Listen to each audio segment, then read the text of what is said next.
While not every sugarcane farmer attended the end of harvest party here at Cane Land, they were celebrating for sure. As TWILA's Melancon shows us, while most cane farmers did well this year, it was a long, wet, muddy season.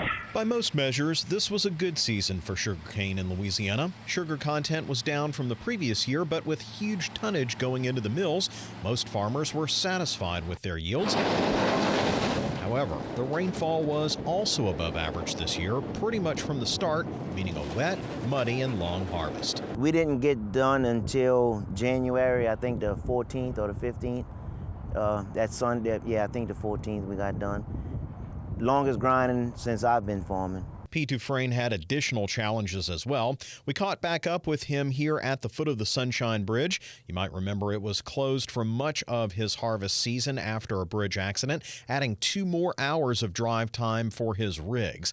Now the bridge is back open, but it was a challenge for him this year. What started off as a 3-hour journey to make a load after they opened up one lane, we were still limited to crossing the bridge only empty, so it turned out to be 2 hours. We still had to take the loaded trucks around Gramercy. Further west, the St. Mary Sugar Co-op breathed a sigh of relief as the harvest ended. Not only did that mean an end to the work, but they also avoided the polar vortex that froze parts of Louisiana in late January. We try to get in and out before the freeze comes in late January, early February. Sometimes we're more lucky than some. But this year we've had a lot of rain, a lot of mud to contend with.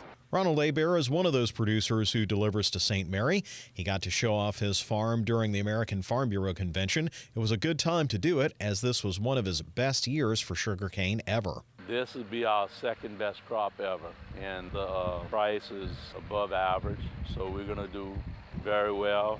And hopefully, it'll keep on. And we've had a couple good years before that, so we're very happy with the progress we've been making. It's good news after a long, sloppy harvest. Maybe now they can get some rest before it starts back up again. For This Week in Louisiana Agriculture, I'm Neil Melancon.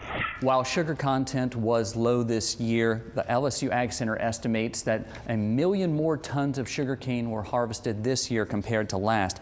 Acreage was also up from the prior year, and they expect it to go up again this year in 2019.